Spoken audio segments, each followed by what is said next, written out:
سنو FM 89.4 کشمیر کا معروف چینل ہے، اس پار بھی اس پار لوگ اس کو سنتے ہیں. کیا پیغام دینا چاہیں گے کشمیری عوام کو؟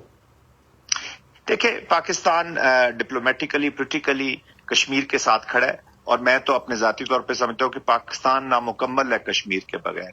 ہمارا ابھی تک آزادی مکمل ہم نے حاصل نہیں کی ہے. پاکستان کا دل ہے کشمیر، اور پاکستان میں رہنے والا ہر شہری اس وقت تک اپنے وجود کو، اپنی مملکت کو، اپنی سلطنت کو مکمل نہیں سمجھتا جب تک کشمیر کے لوگ اور کشمیر آزاد نہیں ہوتا. اور سلام پیش کرتے ہیں، اور جس ظلم اور جبر کا کشمیری سامنا کر رہے ہیں، شبیر شاہ صاحب دیکھ لیں، یاسین ملک صاحب دیکھ لیں، اب یاسین اندرابی صاحبہ کو اپنی دو دوستوں کے ساتھ جس طرح سزا دی گئی ہے، ہمارا سب کا دل دکھی ہے.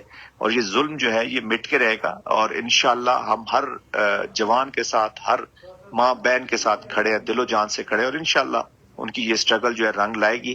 اور پاکستان کا دیکھیں وائٹل انٹرسٹ ہے جی Kashmir. Pakistan will use all available means to pursue their vital interest including Kashmir, ہمارا پانی، ہماری سوورینٹی، ہماری ٹیریٹوریل انٹیگریٹی. اور ہندوستان کے بارے میں پاکستان کے جو عزائم ہیں وہ بڑے کلیئر ہیں. ہمارا کوئی ان کے خلاف اس طرح کا ڈیزائن نہیں کہ ہم ان کو تباہ و برباد کرنا چاہتے ہیں. ہم صرف اپنی آزادی کو مکمل کرنا چاہتے ہیں.